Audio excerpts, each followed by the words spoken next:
Before the open on Wednesday, the Treasury announced it is doubling the size of its long-end buyback operations. And it worked immediately. The 10-year fell about 6 basis points to 4.647. The 30-year fell about 9 to 5.196. Then, at 1 o'clock, the Treasury sold $16 billion of 20-year bonds, and foreign demand came in at a 6-month low. By the close, both yields were back near where they started. The most aggressive long-end intervention of this cycle moved the market for about 5 hours. That is the story of the day, and underneath it is a second one. The Treasury and the Fed now want the long end to go in opposite directions. Quick note, this is education and entertainment, not investment advice. Companies are examples. Never buy or sell calls. Do your own research. S&P 500, 7,707.98, up 0.21%. Dow 53,463, up 0.22. Nasdaq Composite 26,331, up 0.16. Russell 2000 up 0.5%. VIX 1489, down 6%. All three indexes snapped a 3-day losing streak. But look at what led. Gold up 3.84%. Healthcare up 3.41%. And semiconductors down 2.21% for a second straight session. Technology down 1.07%. Software up 0.83, utilities exactly flat, energy down 0.16, financials down 0.62. So the index went up, and the largest sector in it went down. This was a rotation, not a recovery. The announcement came before the open. The Treasury is doubling the maximum size of its long-end buyback operations from $2 billion to at least $4 billion per operation. It covers the 10 to 20-year and 20 to 30-year sectors, and it runs from September 9th to November 4th. And it is concentrated where the Treasury itself says dysfunction has been most acute, the 20 and the 30-year. Which is the point. This is not aimed at the 10-year. It is aimed at the very long end, where yields are at their highest in nearly 2 decades. And the bond market took it seriously. Both yields dropped within minutes. Then, at 1 o'clock, $16 billion of 20-year bonds. The high yield was 5.204%. That is the highest for this maturity since October 2023. Bid to cover 2.53 times the lowest since February. Indirect bidders, the usual proxy for foreign demand, took 62.9%, also the lowest since February, and down 6.2 points from July. Direct bidders, 24.6%. Primary dealers, 12.5%. Now the fair reading, because this number is going to get described as a failure, and it was not one. 2.53 is still above the 6 auction average of about 2.46, and the tail was 0.5 basis point. A genuinely bad auction tails several basis points. One wire called the demand decent for late summer. So it was soft against last month and orderly in absolute terms. The interesting part is not the auction statistics. The interesting part is which market each of these things happens in. A buyback happens in the secondary market. The Treasury goes out and purchases bonds that already exist from whoever currently owns them. An auction is the primary market. That is new debt, and somebody has to show up and fund it. Our read, and it is a read. The Treasury can buy back old bonds all day. It cannot make anyone show up to buy new ones. And on the single day, it tried hardest to support the long end. Foreign participation hit a 6-month low, and the entire morning rally was handed back by 4 o'clock. That round trip says more about the limits here than any bid-to-cover ratio does. There's a cost the headline does not show. The Treasury cannot print money. It funds the buybacks with new debt, and the expected source is bills. So it swaps long duration for short bills, shortening the average duration of the national debt. It buys back old low-coupon bonds at a discount, funded at today's higher rates. It does not lower interest expense. At $4 billion in operation, this is a fraction of a percent of Treasuries outstanding. Not debt reduction, and not quantitative easing. At 2 o'clock, the minutes from the July meeting. A 9 to 3 hold at 3.5 to 3 3/4. The dissenters were Hammack, Logan, and Kashkari, all 3 regional presidents. No board governor dissented. And they wanted a hike. Their argument was that moving now would, in their words, help forestall the need for a steeper and potentially more costly sequence of tightening moves at a later stage. Then the line that goes well past those 3. Many participants assessed that policy tightening would likely be necessary if inflation did not decline. And some participants commented that financial conditions might not currently be sufficiently restrictive. June PCE was minus a tenth on the month, but 3.7% annual, nearly double the target. Labor is the other side. July payrolls minus 23,000. Unemployment 4.1%, though on a shrinking labor force. And one item in the named inflation risks is new.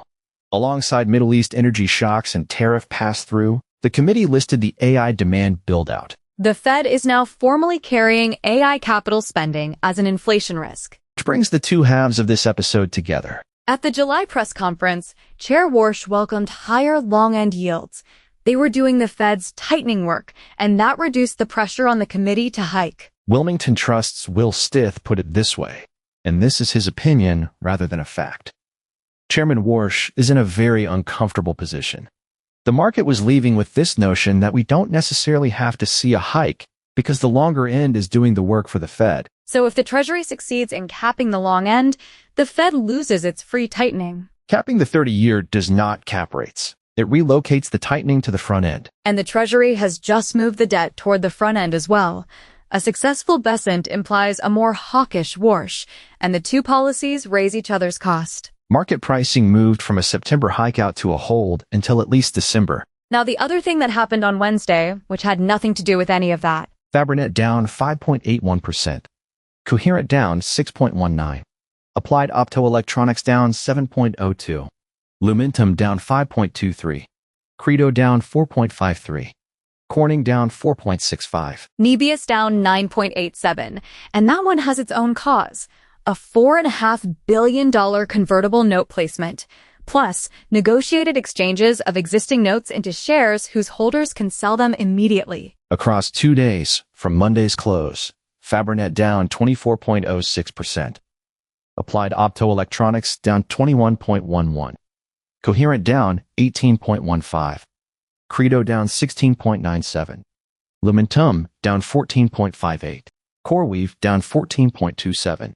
Corning down 11.98%. And on Wednesday, yields fell, the index rose, and the VIX fell 6%. So whatever is repricing this group, it is not rates. There is a detail in this that is worth putting side by side. NVIDIA's co-packaged optics switch has a named manufacturing chain, and Fabrinet, Coherent, Lumentum, and Corning are all on NVIDIA's partner list. Applied Optoelectronics and Credo are not. Over 2 days, down 24, down 18, down 15, down 12 for the named ones, down 21, and down 17 for the other two. You cannot tell them apart from the tape. Which means this is not the market sorting winners from losers inside a supply chain. It is a multiple coming down on the whole group at once. And the volume tells you something about how this second day happened, because it was different from the first. All of this is against each name's own 30-session median. Start with the market. The S&P traded 77%. A quiet day. On Tuesday, the optical names were sold hard. Fabrinet 424% of its median, Coherent 162, Credo 147, Applied Optoelectronics 143. On Wednesday, Coherent 124, Applied Optoelectronics 118, Corning 102, Lumentum 96, Credo 93. Ordinary. Some of them below normal. But look at where they closed inside the day's range. Applied Optoelectronics at 4% of its range. Lumentum at 9. Coherent at 10. Fabrinet at 12. All of them at the bottom. Falling on ordinary volume and closing on the low is a different thing from being sold. Tuesday was people getting out. Wednesday was nobody stepping in. And NVIDIA traded 79% of its median against the market's 77%. Second session running, NVIDIA trades like the market, while the complex around it does not. The exception in that group was Marvell, up 9.85%. And it had a specific reason. Google has been granted a warrant for up to 58,970,907 Marvell shares at $206.58, expiring in August 2033. The agreement itself was signed on the 29th of July. This week was the disclosure. And the structure is the interesting part. About 1.36 million shares vest on time, quarterly across the first year. The other 57.6 million vest in 240 equal tranches. One tranche for every $500 million of actual custom product revenue. 240 times 500 million is $120 billion. That number is going to be reported as a $120 billion deal. It is a vesting ceiling, not a revenue forecast. Google earns equity only if it actually buys 500 million at a time. Now, put it next to the others. AMD gave OpenAI a warrant struck at 1 cent, free equity, a subsidy to the customer. Broadcom guarantees senior notes for the Anthropic vehicle, the supplier taking balance sheet risk. NVIDIA does residual value support, and the reported $105 billion backing in Ohio. And Google is paying $206.58 near market, and only vests on real purchases. The customer buying in at market is a healthier signal than the customer being paid to show up. One flip side, for balance. Google's equity gain could offset much of what it pays Marvell. Elegant for Google, dilutive for Marvell's shareholders. And Broadcom closed down 4.61% at $362.48 on 174% of its median volume. Google was its anchor custom silicon customer, and that silicon now has a second source. One more, because it is the third instance this week. Analog Devices reported Wednesday. Revenue $4.022 billion, up 40% year over year, a beat. Adjusted earnings $3.45, a beat. Adjusted gross margin 72.5%. Adjusted operating margin 50.0%, a record. Fourth quarter guidance raised to $4.3 billion, and data center revenue more than doubled. The stock closed down 0.89% on 181% of its median volume at 26% of the day's range. Elevated volume, closing near the low on a record quarter. Fabrinet beat and raised on Monday and fell 19%. Corning's optical revenue was up 32% last month, and the stock fell 12%. Now this... 3 strong prints in this complex, 3 negative reactions. Good results are not currently being paid for. Target beat with a detail. Sales $26.5 billion, comparable sales up 3.8%, earnings $4.11. That includes a $994 million tariff refund, worth $1.65 a share. Strip it out, and earnings were $2.46 against $2.25 expected. Still a beat, and they raised the full year. But that is the second retailer this week whose beat included a tariff refund. Home Depot was the first on Tuesday. Lowe's revenue missed slightly. Earnings beat, stock up 2%. TJX raised guidance, but Marmax, the core U.S. business, comped 1%, down from 3% a year ago. Healthcare was the second best sector, and it was one stock. Moderna up 177% on late-stage melanoma data with Merck, which rose 13%. Moderna traded 37 times its median volume and closed at 96% of its range. That is a clinical trial, not a defensive rotation. Gold rose 3.84%, and it is still about 16.5% below its January high. A recovery, not a breakout. And in the Gulf, this is day 173. The UAE has suspended all trade and financial dealings with Iran after accusing it of firing 2 ballistic missiles. Iran denies it, and there is no independent verification of who fired. Ahead, NVIDIA's results and the July PCE inflation report both land on the 26th.